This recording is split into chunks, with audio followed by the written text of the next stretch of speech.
E nossa história não estará pelo avesso assim, sem final feliz. Teremos coisas bonitas pra contar. É isso aí. Sempre, sempre. Espero que tenhamos coisas lindas para contar, né? Vamos nessa, então. Pessoal, a aula de hoje... apresentação, né? Para quem não me conhece, sou o professor Roberto Carlos, de História. Então, a aula de hoje é uma aula breve, objetiva, sobre um tema, bem, como sempre, né? Um tema sempre relevante, né? Que é a proclamação da República. Proclamação da República, como se deu, por que se deu, fatores anteriores a essa proclamação e o propósito dessa proclamação. Vamos nessa, então? A proclamação da República. Bem, a proclamação foi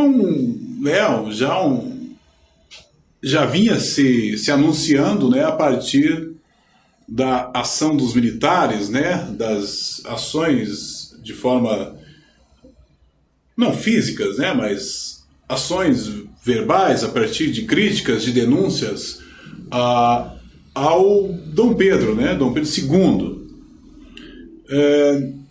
Nesse contexto, então, começa a ganhar força, né? Os militares começam a ganhar força no que diz respeito à simpatia, né? A simpatia da própria população. Isso já foi mencionado em uma aula anterior aqui, mas como o foco agora é a proclamação propriamente dita, e não a crise lá do Império, né? Que apesar a proclamação ter raízes nessa crise, né? Então, cabe a nós, nessa aula, compreender as causas dessa crise, né? Como se deu.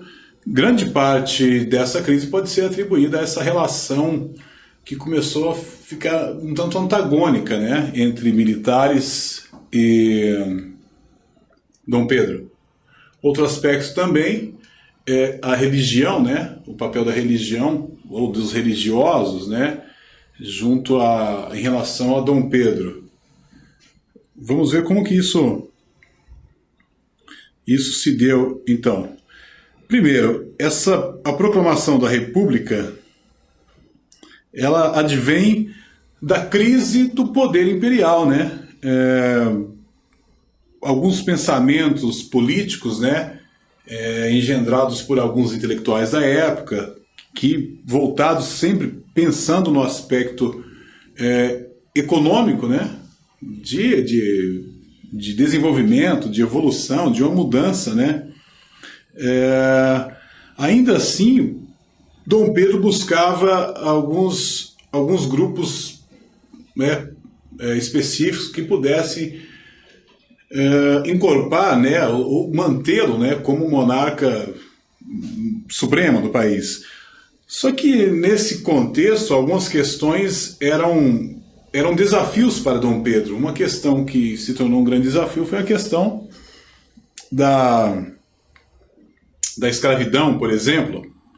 Ou seja, esses posicionamentos de grupos contrários a Dom Pedro defendiam justamente o fim da abolição, principalmente alguns militares, né?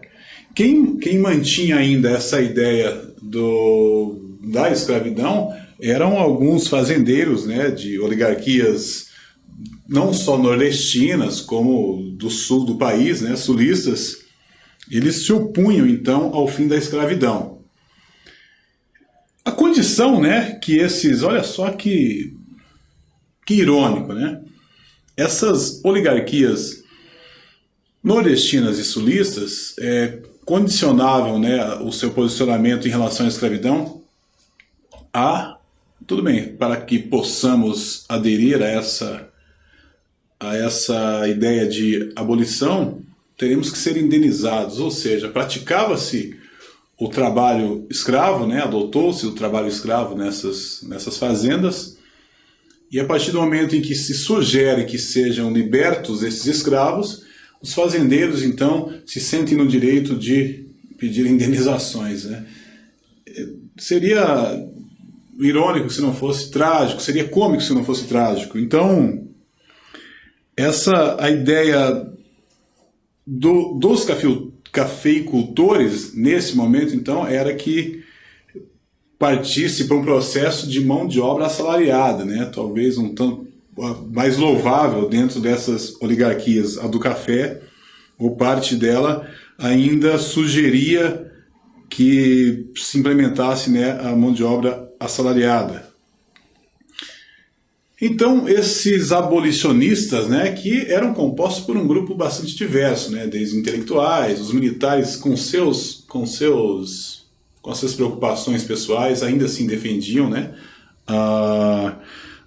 o fim da escravidão, e ganhou coro, né, a ideia de que a escravidão estava associada a um processo de atraso, a um retrocesso, né, do país, um país que pensa em se transformar, né, e nesse sentido as ideias republicanas, né, ganham muita força, né, sempre com influência lá também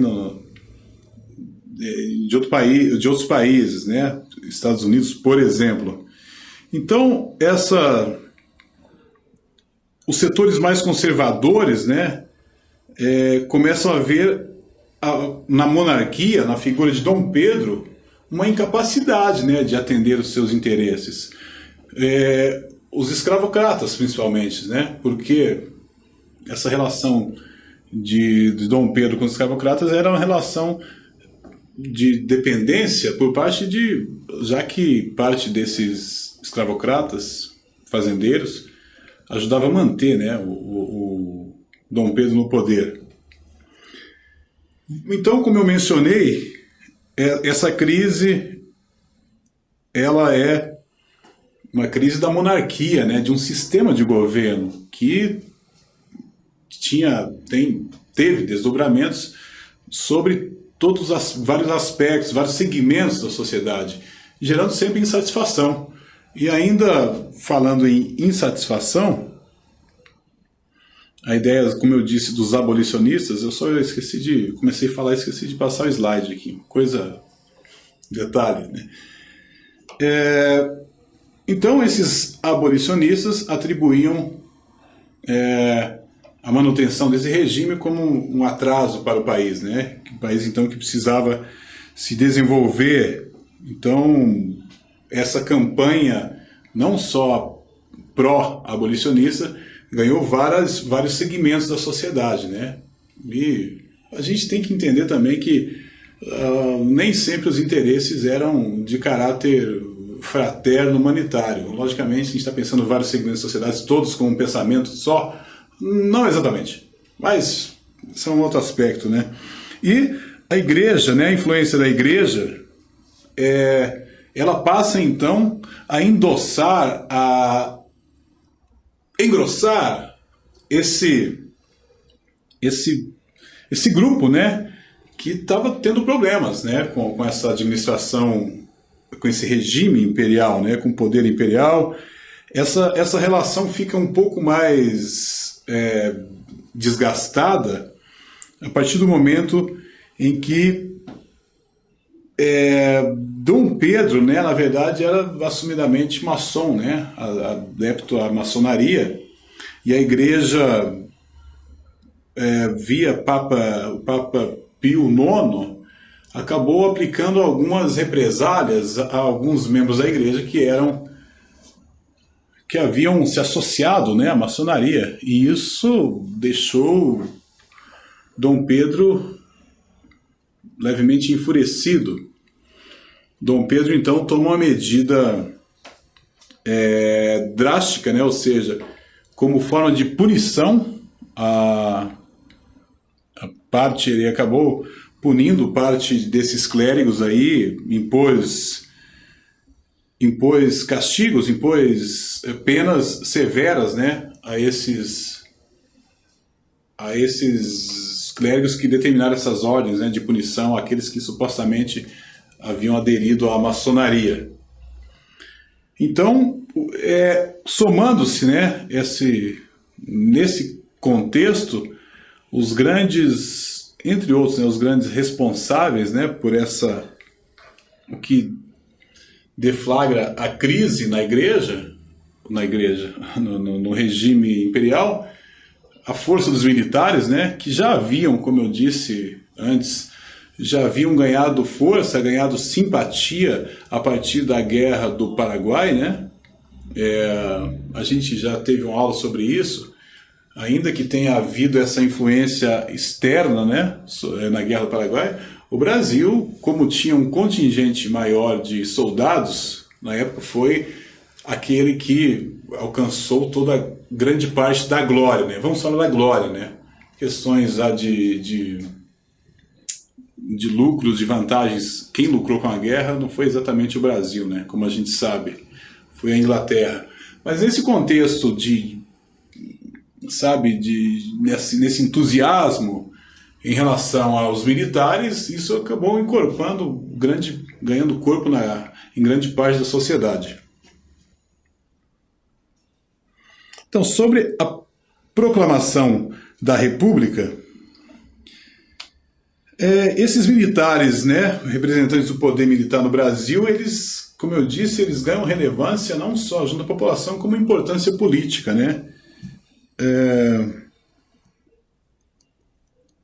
Eles passam a tomar gosto pela política.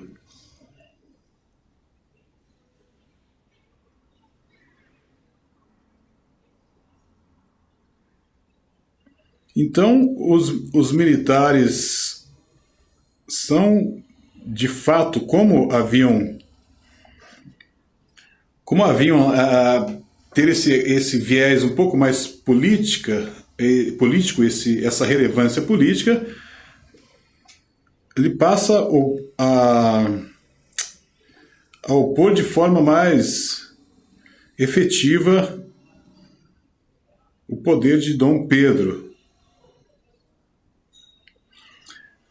Então, eles chegam, na verdade, os militares, eles começam, então, além das críticas, né, por meio de comunicação, as críticas a Dom Pedro, eles passam a contrariar todas as ordens que eram dadas por Dom Pedro. Por quê? Ou seja, é a ideia sempre de enfraquecer o poder via insurgência, na época, né,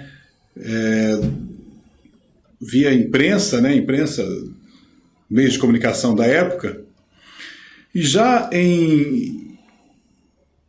no ano de 1889, os militares, já que cientes daquilo que eles haviam provocado, cientes de que Dom Pedro iria passar a suspeitar desse movimento, né, desse arranjo, desse conluio, em relação a Dom Pedro, ao poder, os militares então começam a agendar aquele que foi conhecido como o primeiro golpe, né? O primeiro golpe militar, já no século XIX. Então, a partir disso, o Marechal Deodoro da Fonseca, surge ele novamente. Marechal Deodoro, né, para simplificar, ele mobiliza então algumas tropas, realiza aquele famoso cerco aos ministros e exigem a deposição de Dom Pedro. Então, essa é a história, pessoal. Os militares tomam o poder, mas não os militares de forma isolada. Eles acabam, para aquele momento, eles acabam personificando anseios de parte da sociedade, de grupos, a própria igreja que nunca deixou de compor esse poder, né? Então, quando a igreja não está em conformidade com o poder vigente e quando ela reage nisso. Nesse contexto, os militares ganham muito mais força, né? Já que historicamente a igreja acaba sempre tendo influência nessas decisões, né? Então, em 15 de novembro, né, a data que todos nós conhecemos, histórica, de 1889, o republicano José do Patrocínio torna oficial a proclamação da República. Galera, como eu disse, essa seria uma aula curta, objetiva, para a gente entender então o contexto de forma mais resumida possível, né? O contexto da proclamação da República, principalmente os prés, né? Os pré-acontecimentos e o que viria depois, veremos em outra aula, na próxima aula. Espero que vocês tenham esse conteúdo de proclamação. Ele é sempre contemplado nessas provas, né? Seja Enem principalmente e entre outras provas. Então basta a você, aluno, que consiga, como eu sempre digo, contextualizar, né? Em qual contexto, que personagens, que atores, vamos chamar de atores históricos, atores no que diz respeito a esses grupos históricos que tiveram interferência em determinado acontecimento, quem teve interferência no processo de proclamação. Como eu disse, né, a gente tem a ação dos militares e da igreja, principalmente, né, a questão abolicionista que não pode ser deixada de lado, né, como o processo de abolição desde o fim do tráfico negreiro lá, que consequências tem sobre a crise monárquica e que vai eclodir, na verdade, na proclamação da República. Beleza, galera? Então, até a próxima aí, nos veremos em breve. Grande abraço, falou!